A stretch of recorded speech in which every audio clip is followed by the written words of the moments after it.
Hello, my name is Connor McCauley, and I'm going to be presenting on telenursing intermediation and reducing readmission rates in schizophrenia patients.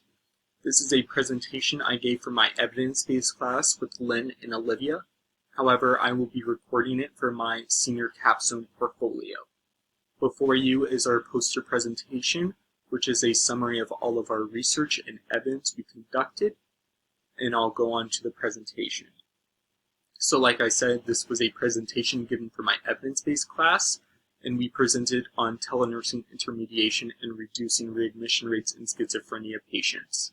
This was a presentation given with Lynn and Olivia, so they deserve just as much credit. So some background information before I get into the presentation. Schizophrenia itself is a very serious illness, and often it leads to a non-compliance with medications and aftercare plans.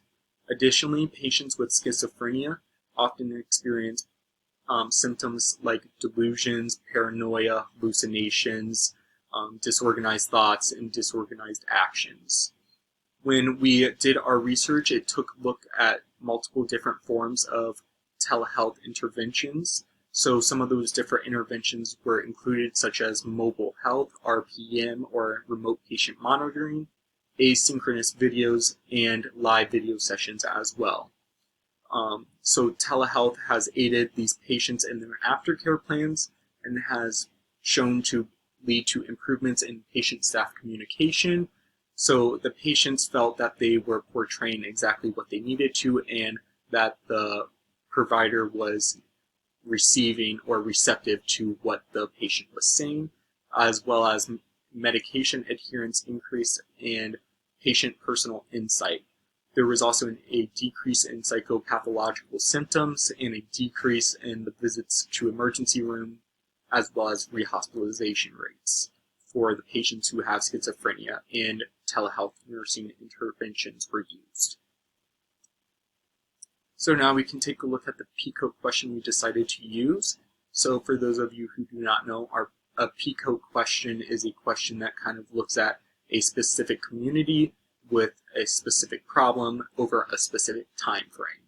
So our PICO question was, in patients diagnosed with schizophrenia, how does a telenursing intermediation compared to no mediation after discharge increase community survival and reduce readmission rates over a 6-month period?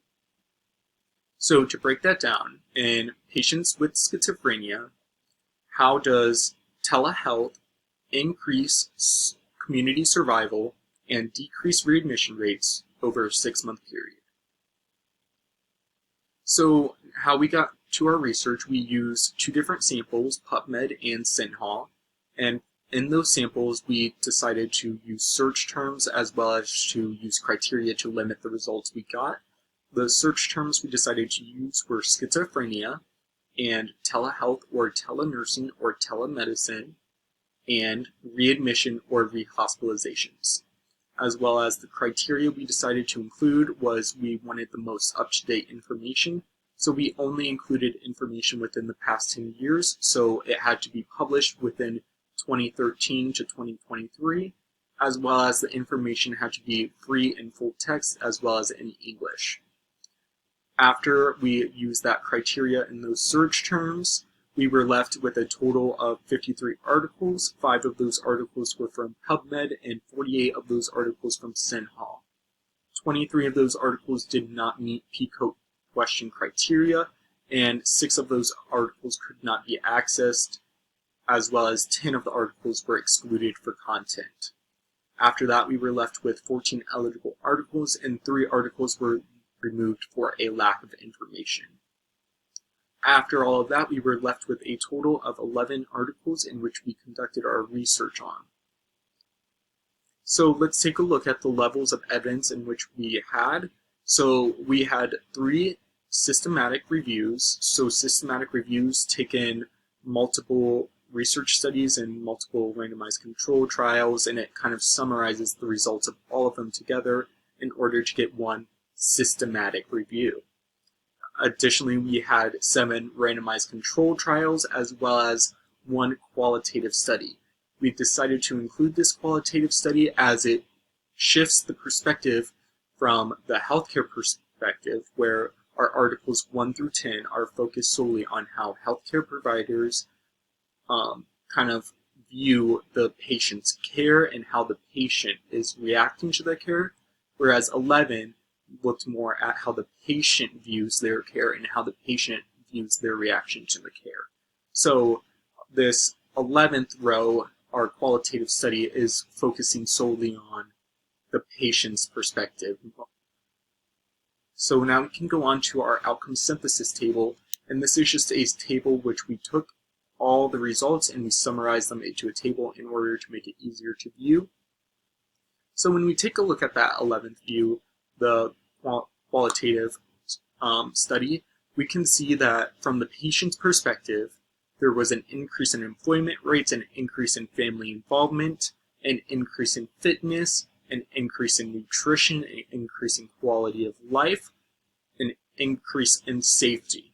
Additionally, we had statistically significant findings for an increase in medication adherence, an increase in family involvement, and a decrease in readmission rates, as well as statistically significant findings to support an improved quality of life for schizophrenia patients who have telehealth interventions in place. So some more summarization of the findings. Well, overall, there was an increase in telehealth adherence as well as an increase in medication adherence. Additionally, overall, there was a decrease in readmission rates. And for interventions such as telehealth have shown an increase in communication. So again, patient to provider communication, as well as patient to family communication. And overall, the quality of the communication was seen as better after telehealth as compared to before. Additionally, there were increases in employment rates as well as family involvement and overall improvement in quality of life. So taking a look at some of the limitations of the research articles which were included, well, one article did have a concern for safety as it showed a decrease in safety for the patient.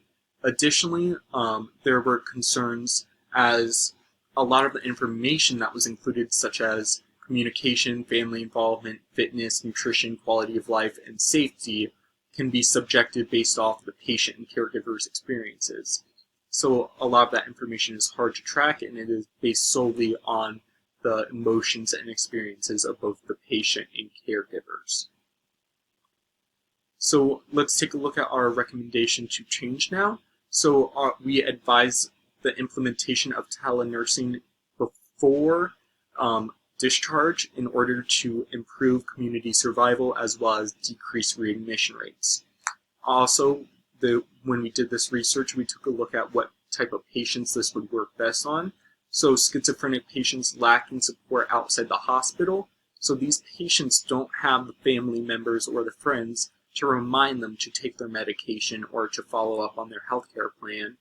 So that is why telenursing and telehealth is so vital for these patients, as it provides that support system or the reminders to take their medication and to follow up on their care plan, so that these patients can live the best quality life available for them. Additionally, another group was found as patients who were willing to take a change in order to stick to adherence and to prevent relapse. So it's really the patients who wanted to take the additional steps in order to prevent that. These patients who had the increased initiative to do change, these patients showed an increase medication adherence and increased adherence to their medical plan, as well as decreased readmission rates. So these were two groups of patients which we saw it would work exceptionally well with telehealth. Furthermore, telehealth has shown to prove consistently an increase in quality of life, medication adherence, family involvement, and decrease overall readmission rates. And our recommendation is to implement telehealth prior to discharge to focus on the decreased risk of relapse. Additionally, like we said, telehealth needs to be set up prior to discharge. Furthermore, other resources should be provided for individuals who do not have access to resources such as calendars and mobile devices should be provided. Calendars can be used in order to know when appointments are and to have a way to visualize it, as well as mobile devices are used in the telehealth directly. Furthermore, telehealth has shown to decrease caregiver fatigue. So for the family members and friends around the patient with schizophrenia, they had less fatigue as a need to care for the patient. And so these people were more likely to see the patient as their friends and family instead of seeing them in a light where they need to care for them. So it really just let the communication and the relationship evolve and develop better than it was before the telehealth adherence or telehealth interventions were implemented. Additionally, in addition to telehealth, other interventions should be included in order to improve telehealth adherence and improve overall quality of life. So like I said, calendars, planners, and overall family involvement have been shown to increase telehealth adherence, and by increasing telehealth adherence, you're more likely to increase medication adherence and improve quality of life.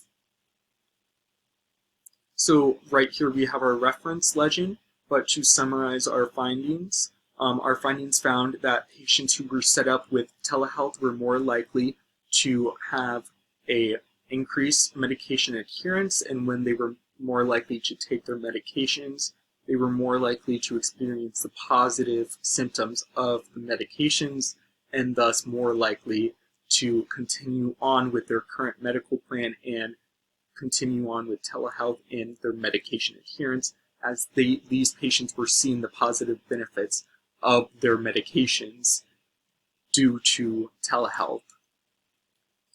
Additionally, here are all of our references. Thank you.